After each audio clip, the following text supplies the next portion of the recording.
If tomorrow all the things were gone, I'd work for all my life, and I had to start again with just my children and my wife. I thank my lucky stars to be living here today, where the flag still stands for freedom, and they can't take that away. And I'm proud to be an American, where at least I know I'm free. And I won't forget the men who died, who gave that right to me. And I gladly stand up next to you and defend her still today, 'cause there ain't no doubt I love this land. God bless the USA. God bless the USA.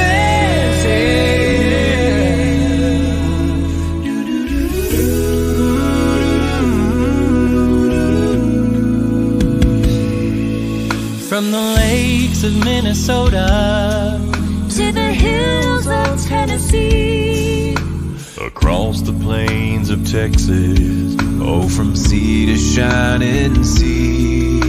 From Detroit down to Houston, and New York to LA, where there's pride in every American heart, and it's time we stand and say, oh, and I'm proud to be an American, where at least I know I'm free. And I won't forget the men who died, who gave that right to me. And I'd gladly stand up next to you and defend her still today, 'Cause there ain't no doubt I love this land. God bless the USA. God bless this country. And I'm proud to be an American, where at least I know I'm free. And I won't forget the men who died, who gave that right to me. And I gladly stand up Next to you and defend her still today, 'cause there ain't no doubt I love this land. God bless the USA. Well, hello, and I'm Janet Moran, Executive Director of Priest for Life. Welcome to Just Ask Janet. And didn't you love that song? I just get very emotional every time I see it. And I think, we're going through so much right now with this undecided election and the recounts happening. And, we really have to really be proud to be Americans and keep praying, because I think we're going to have a good result. Once the lies are taken away and the truth comes through and all the illegal ballots are thrown out. I'm in favor of everyone voting who is legally registered to vote. And I'm all in favor of counting all the legal ballots that were cast up to and including November 3rd. And so I heard they threw out some ballots in Pennsylvania already that were, done after that. So we just have to be patient and pray, and justice will prevail, because a lot's at stake, because if we don't get this right, people are going to lose confidence in our system of electing candidates. So let's keep the prayers going. And speaking of prayers, we're going to have a very interesting discussion for you right now, because joining me is, we call each other sisters, but I guess we're sisters in Christ, but we've kind of adopted each other as sisters. It's my dear sister, Teresa Tomeo. You see her, of course, with me on the Catholic View for Women. But before even coming to the Catholic View, Teresa was in secular media, and then she gave all that up a number of years ago and just does Catholic media now. And she has a great radio program on EWTN radio every morning, Monday through Friday, called The Catholic Connection. She is absolutely awesome. And she does just all kinds of other stuff. Speaking, of course, right now, she's been doing more virtually speaking than in person, but But once we take care of that, she'll be back on the road real soon. And she's written, I don't know, over a dozen books. It keeps going and going and going. So welcome, Teresa, my dear sister, to the program. Hello, Sister Janet. I love the name of the show, Just Ask Janet. It's adorable. And it's great to be on with you. I need a jingle, right? I need a jingle.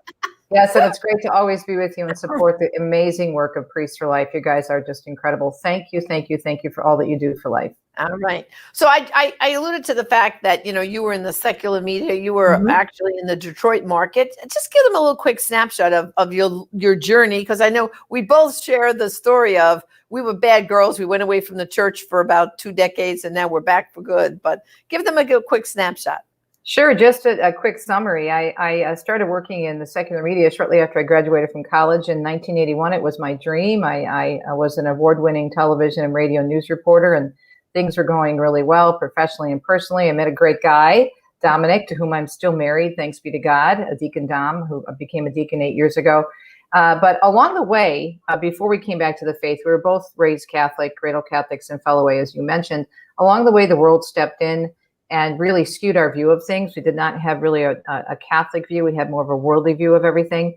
And that changed. And it changed our relationship to the point of the fact that we were becoming so materialistic and having everything based on our careers and our professional growth that we lost sight of God and we lost sight of each other and hit rock bottom. And Dominic was out of the blue. It's a long story, and we've shared it on the Catholic View for Women, and it's in many of my books. But out of the blue, he was invited to a non-denominational Bible study, and that led him back to the church, which led me back to the church.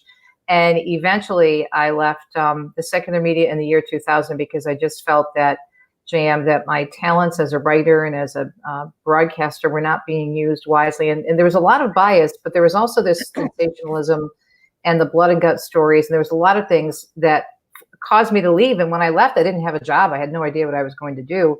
I just knew I couldn't do what I was doing anymore. And so eventually God honored that decision to just walk away, not knowing what was up next. And he eventually led me into Catholic media. And that was 20 years ago. And I've been on the air on Ave Maria now this month. It's 18 years having my own Catholic radio show. So, and it's awesome. And, if you currently, brothers and sisters, have not listened to Teresa, I highly recommend Monday morning, tune your dial, go to EWTN.com, click on the radio little symbol there, and you can listen to Teresa live every morning from 9 to 10 a.m. nationwide, right? And Thanks. That's perfect. Yes. Yeah. And she has the best guests. Sometimes even Father Frank and I are on her show. But yes. She covers all. I mean, I know you've been going. Your Italian temper's been going crazy between what the Pope said and the McCarrick report and come on, she's been going nuts. But she has great guests on to talk about these topics. So I highly recommend tune into Catholic Connection Monday through Friday, 9 a.m. on EWTN Radio. You won't be sorry. And if it's on, you can get EWTN too if you have Sirius satellite in the car too, I know. Yes. So, yes. Channel 130 on Sirius, yeah. And then, of course, you and I first met on a Catholic Answers speakers cruise. I was there with Father Pavone, and that's when we first met. I think it was, my goodness, it must have been all the way back, I think, in 2005 or 2006. It was way back. Maybe even earlier than that. I thought it was 2004, maybe? I don't know. Yeah, maybe. Shortly after I started working at Catholic Radio. I started working there in 2002. So I think it was right around that time, Jam. It's been a while. It's been a long time. But, of course, see, Teresa, she currently lives in Michigan. But her family's originally from Jersey City. Jersey City. Course, you can tell by my accent. I'm a New Yorker, born in Brooklyn, et cetera, et cetera. So we have that East Coast fire in our guts. And so we, connected instantaneously, didn't we? I think we became best friends by the end of the cruise, and the rest, as they say in history, we just hit it off. And I mean, I had known of the work of Father Pavone. I had heard of you as well because I had seen you at various events, but that was the first time I was able to spend some quality time with the two of you and to be able to attend Mass every day with Father and hear his homilies. It was just fantastic. But, your idea was the Catholic View for Women, and eventually EWTN, thanks be to God, agreed that it would be a good idea. And gosh, how many seasons have we been doing the show now? I can't even remember. We're actually going in December, ladies and gentlemen, to tape our new season that will air in the spring, and that will be season number 13. Wow. Right? Amazing. I can't believe it, Sam. Wow. And we have a lot of fun doing it, don't we? We do. We do. And it's fun because we get to go see all the great people at EW. I was teasing Doug Keck this morning, who was on my radio show. He joins me. He's the president and chief operating officer. Really, really nice guy. And he's on every Friday on Catholic Connection talking about what's coming up and the different interviews we're going to see on EWTN. And he has this big no button. Did you ever see that no button that's on his desk? Yes. And so you'll like stick your head inside and you'll just, hi, Doug, and I'll hit the no button and it'll yell no. So the people are really fun down there. They work really hard and they do everything on such a shoestring budget. It's amazing the amount of work that they produce, but we love going down there. It's just a blast to be with everybody at EWTN. Right. And we'll be doing that, oh my gosh, in a few weeks. I can't believe it. Yes. Yeah. So now, as I mentioned, with the whole coronavirus, the pandemic, you normally are out on the road like I am and Father Frank, speaking at conferences and all that. I know you do great book signings. But before we get to your newest book, I'd just like to shine a little bright light on you wrote a book quickly during the beginning of the pandemic. Tell us about that book. Yes, that book was birthed out of a lot of what I was going through. My mom Rosie had just died. She didn't die of COVID. She died right before the COVID hit. She died of congestive heart failure. She was slowing down, 94 years old, bless her heart. And as everything was happening, I just felt the Lord telling me to put out a resource for people because we were starting to really shut things down and people were struggling. Catholics were questioning, wondering what was going on. Mass was shut down for so many months in many places. And so I just sat down and it poured out of me and it ended up being a book. The book is called Conquering Coronavirus, How Faith Can Put Your Fears to Rest. I wrote that book in about a week. It just, again, poured out of me. And I was in my office. And where could they get that book? Amazon.com or my website. My Amazon.com. And I want to mention when you said, because I knew Rosie, her mom was a hoot. Her mom was a hoot. And you're right. She didn't die of the coronavirus, but what was very sad was because of the restrictions. First of all, you had to wait over a week, I think it was, from the time she died till you had her burial, and you couldn't even have a funeral mass for your mom. No, we couldn't. Right? We couldn't have a funeral mass until July. The end of July, we had a funeral mass that we were able to, thank God, live stream. So many of my friends who couldn't be there, including yourself, you were able to watch. But that was, I think, the hardest thing for me, and I put that in the book because. Again, she didn't die of COVID, but when she did die at the funeral home, when my father passed away, it was incredible. They had so many people come to the funeral home that they had to put out, I don't know how many other chairs, because my father was in the choir and everybody loved him and he was such a sweet pea. And everybody knew my mom. They knew both my mom and dad because they were active in our parish. We moved to Michigan when I was about 5 years old, and my parents got very involved in the parish and were in it, for decades.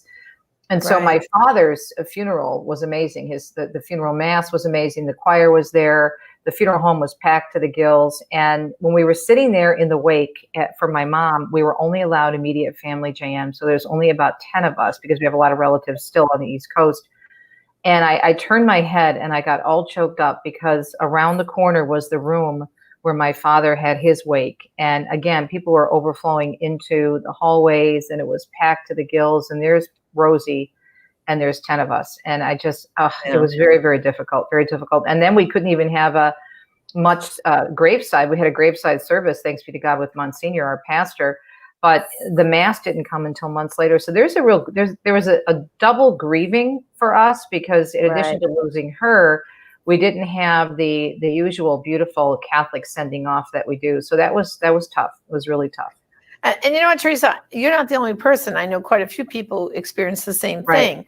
And I think for our viewers right now, you're probably, identifying with this story because I know so many people said there were plenty of people who were dying of natural causes during this whole pandemic. And now suddenly this was thrust upon them. You mean my family member can't have a proper funeral mass? I mean, because you always found the funeral mass so comforting, right? Yeah, to have that casket brought into church, the blessing, all that stuff. We're used to those rituals as Catholics, and they're comforting. And to have that all stripped away. Yeah. I mean, it's been terrible, I think, during this whole pandemic that not to be able to have a proper funeral mass, I think for so many Catholics was, and like you said, then it's a double whammy because then you're going to grieve. And that's one of the reasons I wrote the book, because the first book, COVID, which came out in May, because it was really a catharsis for me, because I just needed to really work through all that for myself. And I'm thinking about, if I'm going through this, there's probably a whole host of my listeners and other people out there, Catholics, who are going through the same thing, obviously, because even if people weren't dying from COVID, they still had deaths in the middle of that, right? Because people die every day. And so that was something I thought I could write and I didn't think that it would still be useful now. We all thought we'd be over this by now. But the book is seeing somewhat of a resurgence. And again, if people want it, they can go to Amazon, Conquering Coronavirus, or they can go to my bookstore on my website, which is teresatomeo.com. But yeah, I wrote that very quickly, and it's really helpful because at the end of each chapter, there's questions. There's also an extensive resource guide of prayers and and I wrote it not just about coronavirus, though. I wrote it about suffering. I wrote it about getting through difficult times. So coronavirus is kind of like the overall idea of, okay, we're going through this incredible crisis, but this isn't the only suffering we're going to have. I mean, if we're on this earth, this is not heaven, and we're going to go through bad times. There's going to be ups and downs. So what do we do as Catholics? And to build on the resources and to draw from the resources that we have in the Catholic Church. I think people, if they haven't heard about the book, Conquering Coronavirus, I think they'll find it very, very helpful. Well, I also think, Teresa, it'll be helpful now because of the uncertainty with this whole election thing we're going through. Every day, I've been doing like this with some of the news, la, la, la, la, because your head spins. It's too much. It's too much. Yeah. It's too much. I mean, when you think about, remember back in April when we were in lockdown? Oh my gosh, every night at 5:00, the president and the whole COVID team came out and gave all the updates. And we would sit there hanging on every word. How are we doing? Oh, and meanwhile, you couldn't get toilet paper. You couldn't get paper towels. You couldn't get wipes. You couldn't get, disinfectants and things. The stores with shelves are being wiped out. They were telling people, stop doing that. Stop hoarding. But it was consuming our lives. And so I think this book would be very good too for right now, because the election crisis is consuming our lives too. So the peace and the way you're directing people spiritually, I think, in that book can be very useful right now, right? Yeah. And I think what's interesting in the book that just came out this month, as a matter of fact, Sophia published both the Conquering Coronavirus, which came out a few months ago, and they're also publishing my latest book, which is out now, actually this Sunday as it hits the bookshelves, and it's already on Amazon. It's called Listening for God, The Incredible Ways God Speaks to Us. They're a nice pair. We're actually going to be selling them as a set because they work well together for people, because what you're hearing, you need to be able to block out all this noise and listen to God. I'm not saying that you shouldn't keep up on the news, but you have to learn how God speaks to us, because right now people are so overwhelmed, especially Catholics. We're punch drunk in terms of what's pending in the election, possible attacks on pro-life causes, marriage, all the things we care about so deeply. So the COVID book, in combination with Listening for God, The Incredible Ways God Speaks to Us, I think will be very helpful and uplifting, because in the latest book, I share my own stories of miraculous ways God has spoken to me through scripture, through other people, through even angels. I had a very powerful angel experience when Dominic and I were in Italy a few years ago, and I share that. And then we hear from very well-known media personalities in the Catholic world, such as Al Cresta and Steve Ray and Kelly Walquist and Joan Lewis. And then we hear from a lot of average folks, average Catholics, lay Catholics. I don't want to say average in terms of that they're not great people, but I mean, they're lay people. They're friends of mine, or they're people that I know have really incredible stories. One of my friends is a longtime pregnancy resource center director, and she has a really cool story in there called The Accident That Was No Accident. And it's how she kind of gave up. A young woman came into her office and she was abortion minded. It was her first day on the job as the head of the pregnancy resource center. And she did everything she thought correctly. She, said all the right things, gave her all the materials, tried to convince her, about the baby and whatnot, that there were other options besides abortion. And the girl said, well, no, I'm just here to tell my boyfriend I came in. I don't want this baby. I'm having an abortion. Well, the rest of the story is really an intervention with God. And so that book, Listening for God, shows that even in the most confusing and stressful times that we have, that God is speaking to us, and in ways that might surprise us, and in ways we may not expect. It could come in a song, it could come in scripture, it could come in a friend, it could come through a total stranger. It could come, Al Cresta's story is really cool about how he had an affirmation about something that he decided to finally do from a store clerk. So all of these ways that God answers us if we are only able to listen. So Sophia is putting together a special package, a Christmas package for readers. You'll be able to get the COVID book and also the Listening for God book together. But to check them out, you can go to order them. You can go on Amazon. They're both available. And to get more information, there are summaries on my website under my bookstore at teresatomeo.com. That's great. So now, Teresa, you just wrote the coronavirus book, in the spring, and then what did you do? Jump right into this book right after that? Yes. I mean, you really did this in incredible, like I would call this almost light speed, right? Writing these books, no? Yes. Although I will say I'm a little different than most people in the sense that when you're trained, and I'm not bragging. I'm just saying what I do for a living. If you talk to anybody who was a reporter and had to crank out stories, 3, 4, 5, 6 stories a day, which is what I did for 20 years. And then when I was in radio news before my TV news, I was doing several newscasts, writing them all myself. So turning out a lot of written content is something that we're trained to do. Now, a book is a whole different ballgame. I get it, but this is my, I think it's my 15th or 16th book. And what I have to say that the Listening for God book, because people were contributing stories, I have 5 or 6 stories of mine in there. I have a couple of chapters on how to hear from God, with what the church says about tuning into God and what our saints can teach us. But it was a little bit easier. I mean, the people contributed half the book. So that was done fairly quickly.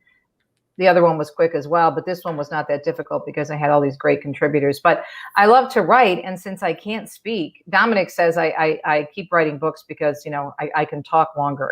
It's another way for me to talk. So I mean, I love to write. I've been a writer ever since I've been a child. So yeah, I've never cranked out 2 books in 1 year, so it's probably a record for me. But what the heck? I wasn't traveling, so I might as well put my time to good use. And that's one thing we've all discovered right now with not traveling. I mean, I haven't been I got off my last plane on March the 9th. Okay. And this Monday, I'm getting back on my first plane during this whole crisis. I'm going out to California to see my grandkids, and I'll be out there I'll work from my daughter's house, Mm-hmm. So I'm a little nervous, haven't done this in so long, and all the precautions. It's fine. I flew, as you know, in September. Deacon Dom and I took off for a week's vacation. And I'll tell you, JM, it was actually better than because you and I travel all the time. We're always on planes. We're always speaking, going somewhere. And you and I probably were equal in our traveling 3 or 4 times a month easily, if not more. Right. And I think it's actually a lot better because it seems to be, I mean, the airports were always clean, but it seems much more sanitary, even in our famous Delta Club, because you and I travel so much, we're members of the Delta Club.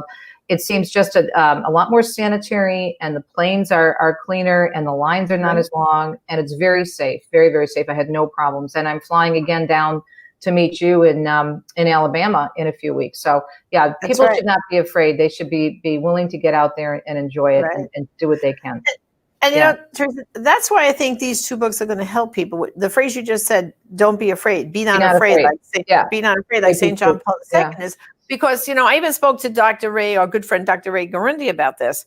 And he said, what's happened is people have gotten paralyzed with fear because of the coronavirus, because of having so many months being in some states, everybody was in lockdown in April. And then some states, they let people, out a little bit more. But other states, they kept them locked down for months, with very strict things. And you couldn't do this and you couldn't do that. And now to venture out with some people, you have to almost convince them it's okay to go out now. It's okay. Yeah. And, so I think your 2 books are very timely because, it's a spiritual battle here we have to have, with ourselves to say, if you're doing all the right things, if you're doing the hand washing, if you're taking your supplements and your vitamins to boost your immune system, if you're eating healthy, if you're using hand sanitizer, you're wearing your mask when you're among other people, you're doing everything possible not to get coronavirus. I mean, what else are you going to do? And the good news really is,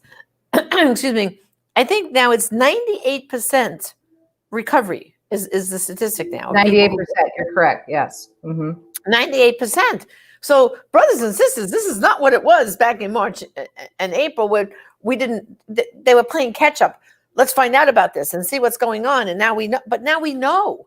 And some of the myths back then of where you had to wipe down boxes that they got delivered, leave them out for 24 hours, all that they said, well, no, that's not how it's spread.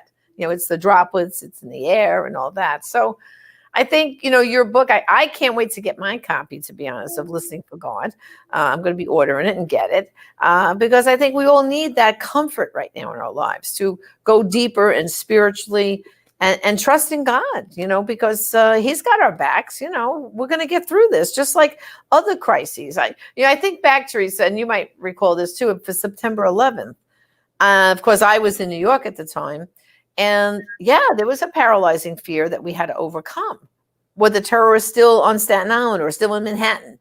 Was there going to be another attack? But after a while, everyone got back to normal. And that's going to happen with this too. I really think so, So well, I think and by the way, I'm sorry, my neighbor seems to be mowing his lawn. I don't know if you can hear that outside my window.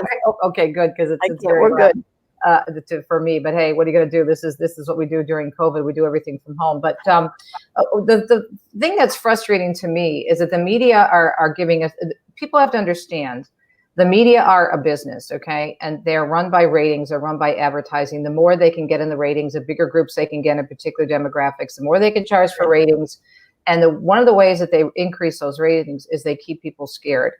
If they can keep you scared, they're going to keep you tuned in. As a matter of fact, we used to have consultants coming in the newsrooms and doing these, team meetings, saying that there were certain types of stories that we had to have in what they call the first bag, or the first 5-10 minutes of a newscast.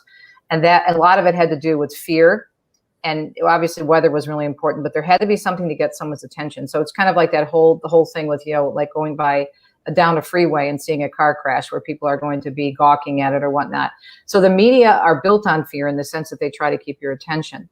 So what you have to do is, we're not supposed to have this spirit of fear according to Scripture. You have to use our God-given common sense. Nobody's saying not to be careful. Nobody's saying not to be cautious, obviously, but it does not mean that you can't go about your lives while being safe. And even the experts that I've had on my show, Deacon Dr. Timothy Flanagan, who's amazing. He's been working with all the Catholic physicians around the country. He says we have to get back to living. We can't be cooped up. And because what's happening, Jam, and I know you've heard this, is that the quote unquote cure is now much worse than the virus itself. The suicide rates, the addictions are up, pornography, domestic violence, child abuse, all of these things are increasing at rapid rates. And it's really frightening because people are just so tired of all of this, and so many people feel so desperate. So you always have to be cautious and follow the regulations, but at the same time, live your life. You can do things. Obviously, there's some limitations, and we have to be careful. But to sit there and to say that, and I'm really worried about these lockdowns that now they're talking about again, just at the time when people need each other the most, going after the holidays. And I'm sorry, but the media are playing games here. And I don't trust a lot of these politicians. We had a terrible time here in Michigan. Our very liberal governor and the Supreme Court stepped in and said she was wrong. The Supreme Court said you have way overstepped your bounds. So we are not people of fear. Yes, we have to be cautious and do what we're supposed to do. But at the same time, let's go and live our lives. And that's why the books, I think, both books, I think you'll find very helpful. That's right. And then one more quick shout out to your husband, Deacon Dominic. Just tell our viewers a little bit about how did that all come about? Like suddenly, you guys were away from the church, come back to the church, and now your husband becomes a deacon. Just quickly, how did that happen? Yeah, that's crazy. I mean, it's so funny. Be careful what you pray for. Dominic prayed me back into the church, and then it turned around and seemed like overnight he was a deacon. Well, I always thought he would make a great deacon because he's the one who brought me back to the church. And if he brought me back, he could bring anybody back. And he was always good at explaining the faith to many people that he would, at work or, in our circle of family and friends. And one of our dear friends, whom Lynn Bernard from Ohio, a wonderful evangelical sister in the Lord, she asked him one day, she said, Dom, what can you do as a Catholic man in the church? Or what? I know you can't be a priest, but what can you do? He says, I can be a lector. I can do this. I can do that. Oh, and I could be a deacon. And she says, well, what is a deacon? And he explained it to Lynn, and she said, you know what? I think the Lord's calling you to be a deacon. And it took him a while to say yes. And we had, right after we came back to the church, this is another interesting story. I don't know if I ever told you this, but we were on a Holy Land trip. It was our first trip to the Holy Land in 1995. Right after we came back to the church, we came back in 94. And out of the blue, the deacon from our parish, Deacon Gene Teresa, who has since passed away, bless his heart, out of the blue on the bus came up with Dominic. We're in the Holy Land. Did you ever think about being a deacon? And that was like less Wow. than a year after we were back in the church. So that, and then Lynn's comments and other people suggesting it to him. And so he finally entered the seminary and was ordained 8 years ago this October. He's been a Right. deacon for 8 years already. So it really is amazing when you open yourself up to God. And that's why this book, Listening for God, is so important, because God may be reaching out to people right now and they may be saying, that can't be from God, because why would God talk to me? I'm not good enough. I'm not holy enough. I'm not smart enough. Right. But what the book does is it walks you through all these different circumstances, and each one is very different about how God chose to speak to a particular person at a particular time in just the way they could be reached because of their unique identity and their unique set of circumstances. That's right. Well, first of all, I know I was at Deacon Dom's ordination, so it was Father Frank. Yep. beautiful. It was gorgeous. It was wonderful. And it's been an amazing journey for you, for Dominic, and for me. And I'm hoping real soon I'll come out and visit you in Michigan. Your room is still waiting for you. It's there. Okay. So finally, just for our viewers here, the 2 books, it's the coronavirus, Conquering the Coronavirus. It's Conquering Coronavirus, How Faith Can Put Your Fears to Rest. And Listening for God. Listening for God, Incredible Ways God Speaks to Us. Now, both are from Sophia Press, the Sophia Institute Press, and I have the books in my bookstore at teresatomeo.com. You may also order them from Amazon. Okay, perfect. But to get the 2-book deal, they have to go to what's Sophia's website? Sophia's working on that. That's not ready yet, but if you want, it'll be up in about a week. I'll let them know that we talked about it, and they'll put it up probably even sooner. So, but yeah, you're seeing my website right there. So take a look at that. Yep, look, there they are. Yay! Okay, my 3 latest. And then books. there's another good book, Beyond Sunday. I mean, that's a great book too. So you really want to check out all of Teresa's books. For those who are stuck at home and can't get out as quickly as you can, all these are great reading. And so I highly recommend them. I've read most of them. I got to read the latest 2. I'll get to those. But Teresa's books are just, they're very easy to read, but at the same time, very inspiring. So yes, I write the way I talk. I write very fast and I speak very fast, but just as you and I are having a conversation now, it's exactly how I write. I don't. That's right. Right through the book. Basic. Boom, boom, boom. Boom, boom, bada boom, bada bing. Bada bang. Okay, well, Teresa, thank you for joining me today on this program. I just loved having you here. And brothers and sisters, I'm just going to tell you that we have a special treat for you. For the next 2 weeks, while I am in California, I have handpicked some old episodes of the Catholic View for Women. Yay! So on my Just Ask Janet time slot, you're going to see some powerful programs that are going to address a lot of the problems that are still happening today in our church. And you will learn so much from those programs. So stay tuned all next week, and I'll be back with you in December when I get back live from California. Okay, so for now, this is Janet Morana, Just Ask Janet, saying goodbye. God bless.